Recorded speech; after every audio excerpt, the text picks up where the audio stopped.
Hey folks, your OS Reviews. You're watching our retro throwback as well as a video discussion of whether or not the Nokia N9 is still a worthwhile investment as we start into 2016. The N9 is a very classic cell phone for many reasons. For one, it offers an extremely attractive design and the start of a design language that Nokia has recycled through their Lumia lineup and Microsoft continues to use today. And for another, because of the operating system, MeeGo, which was introduced on the N9, was extremely short-lived despite offering a futuristic design and a very intuitive user interface, was never really shown to the public in a sense because Nokia pulled the plugs on the operating system as well as on the phone before it really had a chance to be received by the public, and they basically switched over to Windows Phone completely, which is a bit of a shame. Of course, a few years back we saw the Yola phone, which offered a basic implementation of the same operating system and the same design, which we were excited to see. Regardless, up until 2014, the N9 was still a reasonable offering for smartphone users. They didn't expect too much out of their phones, but it offered a good user experience for calling, for some very light web browsing. But as we advance another 2 years, now in 2016, we'll see if the phone still stacks up, even for light users. Anyways, in terms of specifications, the N9 has a 4-inch display, or 3.9 to be exact, and has a resolution of 480 by 854. This isn't the most pixel-dense display, obviously, by today's standards, but it still is quite reasonable, especially since the screen size isn't as giant as many phablet-style. Although Nokia is using AMOLED technology, which is extremely vibrant, bright, and saturated, it also has clear blacks, and the saturation really pops out, making this a great phone in terms of viewing back content, and the viewing angles are also extreme and very generous. There is a secondary camera on the back, which features an 8-megapixel sensor. It offers autofocus as well as a dual LED flash and also red-eye reduction. It's powered by Carl Zeiss optics, which is quite impressive, and is chrome accented. Again, that design language that we've begun to see over and over again in some of their Windows phones, like the Lumia 900 series that we saw here in the States.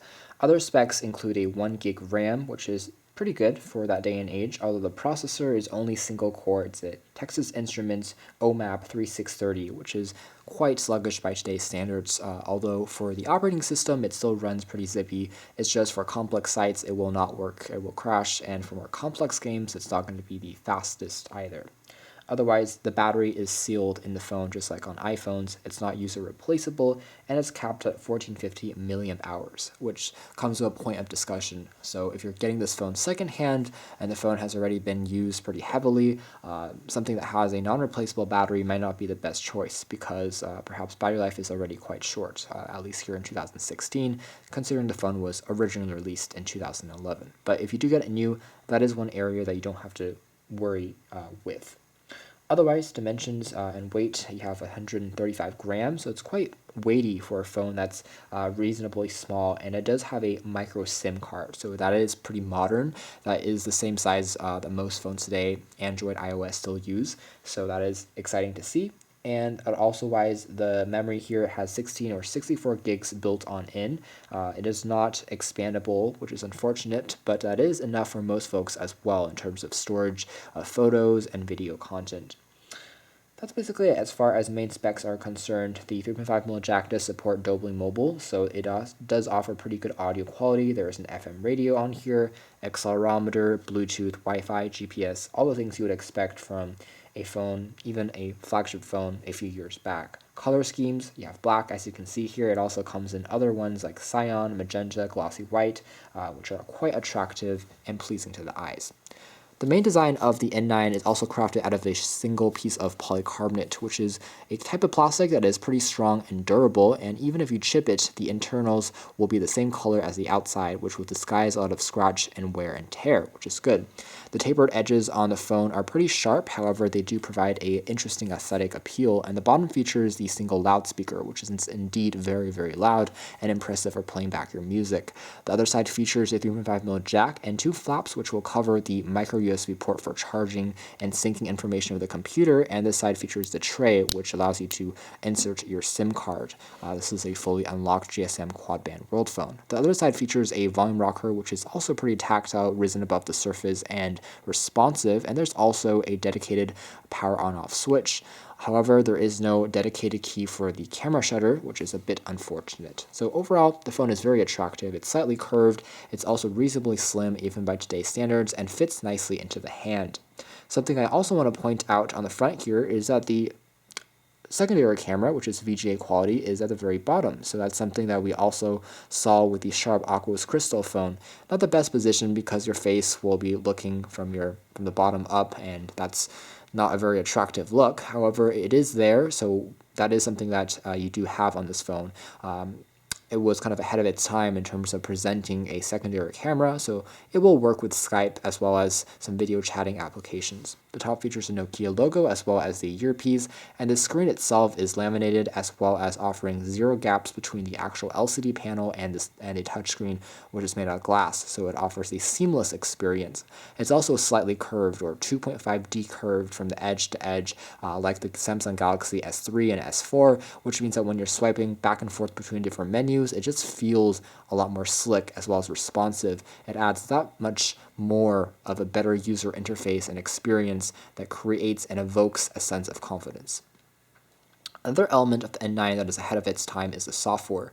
When the phone is off, as you can see, it's basically always showing a clock or time. The clock's position will sporadically change around just to prevent any screen burn in, but once you're ready, you can double tap anywhere on the screen to unlock it, and then slide up again to fully unlock and get into the menu system. This double tap to unlock was something that wasn't really seen back when this phone was released in 2011, so Nokia N9 was again ahead in that software side, and the actual MeeGo operating system is also very lucid and easy to understand.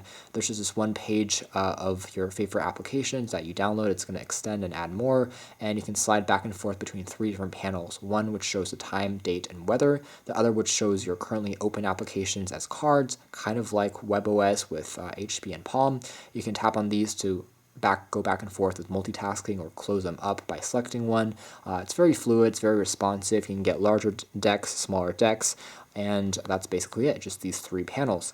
To swipe out of a application or to close it up, you can go anywhere from the corners, hence the reason for the 2.5D curved glass. I can go from the top, the bottom, the left, or from the right. Just slide, and basically this shows up as a previously open application that is still kind of open in the background and waiting for you to toggle between it for multitasking. The top also does have a notification drawer. It's not drag down, it's tap based, but you can see your notifications once they pop up. You can change your profiles, you can change the Wi-Fi settings by tapping below here, so that is pretty responsive, easy to use. The battery status, reception status, as well as time and date are also located in the very top of the phone, and it's a pretty traditional layout in that sense. Notice how everything is very symmetrical on this phone in terms of the iconing, everything that you see here. If I even go into the clock, you can see that the stylistic choices that Nokia has made is very consistent. It's beautiful, it's elegant, it looks like something that's classy and has a lot of time and consideration. The corners of the apps are also rounded off. It just creates that tiny bit of detail which makes you appreciate the phone really when you use it. Software, hardware, everything melts together. Now, that's the good part. The bad part is in 2016, the software is outdated. Unfortunately, as much as I hate saying it because I think the Nokia N9 is such an amazing phone, there's just lots of parts that are no longer operational because Nokia has now been kind of swallowed up by Microsoft. So services like the store are no longer capable of being used and accessed, which isn't a big deal because there is a reserve of applications that have been collected by the community of members online. You can download those and sideload them using a micro USB cable or just using them directly in the web browser. So that is one way to get applications. Another way, you can always run Yola's updated operating system on here that will run just fine, and you can get the updated App Store, which works as well. But as far as working out of the box, unfortunately, that's something that no longer works. Other services like OV Maps and navigation still work, but you really do need to have a pre-existing Nokia account. If you're a brand new user, get this out of the box, and you haven't even created a login or account, those unfortunately will also no longer work. So same thing goes with Facebook and Twitter and email. There are just aspects that will sometimes be hit or miss depending on if you've already logged in before services shut off, actually a year ago now, so that's something to note. And with such a wide array of things that may potentially not be working if you're a first-time user, like the App Store or like some clients like social messaging as well as emailing. That just makes it really tough to recommend as a day-to-day smartphone because budget smartphones will, even 2016, be able to access those functionalities, however elegant the UI is. The web browser, again, is another aspect that is extremely elegant, but by today's standards is quite outdated, especially as apps are limited in terms of updating. So you can still view back YouTube videos directly in the browser, but if I load some more complex sites, they might either A, not load at all, or B, show an error message, or C, render in a very unelegant way. So for example, the New York Times. Let us launch into this. The mobile version, which is optimized, as you can see, for handheld devices, is even loading in a not very pretty way. Images are sometimes hit or miss. Links are looking sideways. So really, the web browser is quite outdated by 2016, not something you would want to use for a daily web browsing experience. Google searches do work still pretty nicely, and pinch to zoom, if it's supported on certain pages, will still work. As far as text entry goes, the built-in QWERTY keyboard might look small, but it actually works surprisingly well. There's haptic feedback, so whenever you're tapping on a key, it vibrates slightly, and the screen, which is extremely responsive like most Nokia touchscreen devices, is always a highlight here. You can always use the accelerometer to get a larger keyboard for typing purposes, and that works even better. So overall, the keyboard is a highlight here, actually. Despite not having the biggest screen real estate, it works nicely for text messaging and for doing some quick searches in the browser. Taking a quick look at the camera here, with the Zeiss lens on board, I was expecting this to be an outstanding camera, and it is a very excellent camera, but it's not the best camera I've seen. Perhaps that's because I've been spoiled through the years with a lot of different cameras that not only produce by Nokia, like the PureView 808, which has a 41 megapixel resolution, but also by Sony and other companies out there, that this camera is no longer as impressive as it was when it was first released. With that being said, shutter speeds are still incredibly fast. You can notice that there is almost no delay as I swap back and forth between taking images and videos and capture different shots. It's one of the fastest that we've seen. However, one point of critique I still have for Nokia after all these years is, despite having 8 megapixels, you notice that through the software, the highest you can get is only 7 megapixels. So that kind of means the extra 1 megapixel that is supposedly there by the hardware is not able to be accessed, which is unfortunate, and I think something that they really should have fixed or advertised differently. There is geotagging on here. There's the ability for you to change aspect ratio, white balance, different red eye reduction, zoom in, zoom out, and overall it's a very slick interface, and I do like how the camera is super fast, and overall colors are accurate, they're vibrant. Video recording is capped at 480p rather than 720p, so not HD by today's standards, but it does a pretty good job of capturing landscape shots, and it definitely will work if you're uploading them to a social media network or just using them for quick purposes, but they're not worthy of an album or anything like that. Phone quality on the N9, another highlight. The microphone is extra strong. The speakerphone here is extra loud. Reception is ultra good. So overall, it's a very elegant, easy way to call someone. And overall performance as a phone, because again, a smartphone is still a phone at the end of the day, really is something that is good on the N9. Battery life on the N9 is also good, surprisingly for a device which basically always has the part of the screen on, even though it's AMOLED, so it saves on the battery power. It's a pretty clever implementation in the software side of things, but I kind of estimated the phone would die maybe after 2 days of usage, and it didn't. The N9 lasted me roughly 4 to 5 days before I had to recharge it again, and again, recharging only takes 2 hours to complete, so it is pretty good in terms of battery performance. That is to say, if you get a new one rather than a heavily used one by today's standards. So at the end of the day, the Nokia N9 in 2016 Would I still recommend it? With a heavy heart, I have to say no.